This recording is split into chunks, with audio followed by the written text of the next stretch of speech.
Greetings, Cogs! We have some news regarding Gears of War 4 and the new characters, and what this means to everybody who used to play the franchise and all of our favourites. So guys, stay tuned. We're going to talk about that. We're going to talk about what it means for us old Gears fans and whether or not it's a good thing or a bad thing. So stay tuned.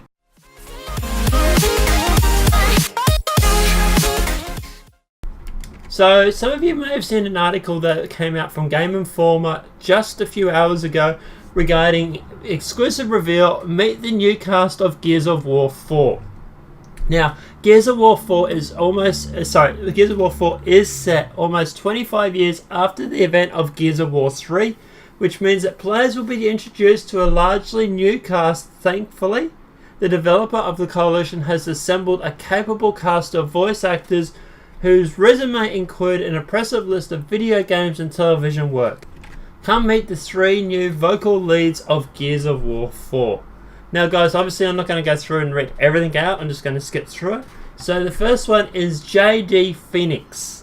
JD Phoenix is the primary antagonist in Gears of War 4 and the son of legendary war hero Marcus Phoenix.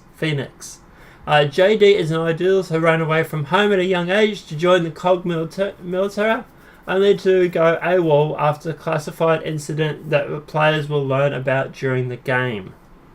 Now, this is actually played by Liam McIntyre, who's best known for his work in the male lead Star series Spartacus. He also recently played the Weather Wizard on the CW TV show The Flash. Next one is Cadena. I might be mispronouncing that. She was born and raised outside the world city-states protecting most of humanity. Her parents were leaders in the group of Outsiders, but her father died tragically years ago.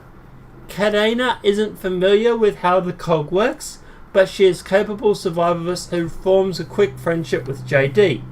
Now, this is actually played by Lauren Bailey, who's an accomplished voice actor and has roles as Kid Trunks in Dragon Ball Z, Spartacus, Spartan Olympica, and also Val in Halo 5 Guardians. She was also pronounced Pradmore in World of Warcraft, among others. And the third one is Delmont Del Walker. Delmont Del Walker is another ex-COG soldier. Del was an orphan who became friends with JD at a boarding school. When JD ran off to join the army, Del followed his lead. Unfortunately, Del was also involved in the classified incident that set both of them running out into the wilds of Sia, seeking the refuge among outsiders. Still, Del remains deeply loyal to JD. This is played by Ewan Bird, who recently played Marcus Boomer Boone in last year's shooter Battlefield Hardline. He also appears as a recurring cast member on the television shows like Arrow and Bones. Now guys, that's the new cast. What this basically means for the old cast, I'm not entirely sure of.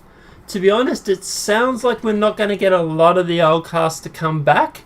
They did actually say, if you go up to the top here, that the three new casts introducing a largely new cast.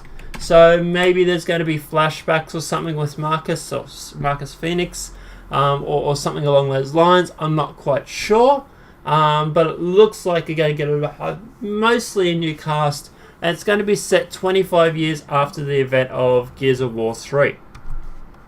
Now, just to recap for anybody that doesn't remember, obviously in Gears of War 3, Dom was actually killed. He sacrifices himself to create an explosion that wipes out most of the hostile forces. And Adam was actually killed because he tested the machine on himself.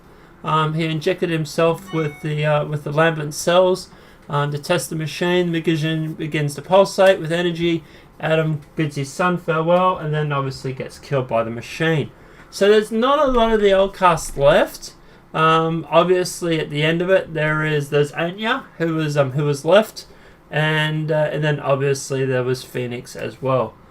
And this might explain why they've got the three new characters. Obviously, they've got to rebuild the COG ranks. But yeah, obviously, with one of the main characters dying, and also Adam Phoenix, which was obviously a sort of a maybe sub character, I suppose. Don't hate me for saying that. Obviously, he dies as well. Look, obviously, this at the end of it, there's only the two really that you get to see left. That's probably why they brought in all the new characters. Now, obviously, another interesting thing that I can surmise is there seems to be a brand new enemy, as you can see on the screen right now. Now, I'm not sure if this is just the fact that the CGI has gotten better over the past few years, but this does look like an entirely new enemy to me, which sort of makes sense because if you remember at the end of Gears of War 3, the Eshel emits a blue wave of energy that sweeps across Sienna, destroying the Locust, the Lambent, and also the Implosion. So maybe these are the new enemy that rose from the ashes. But guys, look, obviously, we'll just have to see what happens when Gears of War 4 comes out. Obviously, we'll definitely be playing it when it comes out. It looks really, really good. Let us know in the comment section below what are your thoughts on the new characters and the new enemy. Do you like them? Do you hate them? I like Val and Harley 5 Guardians, so I'm glad she's in there.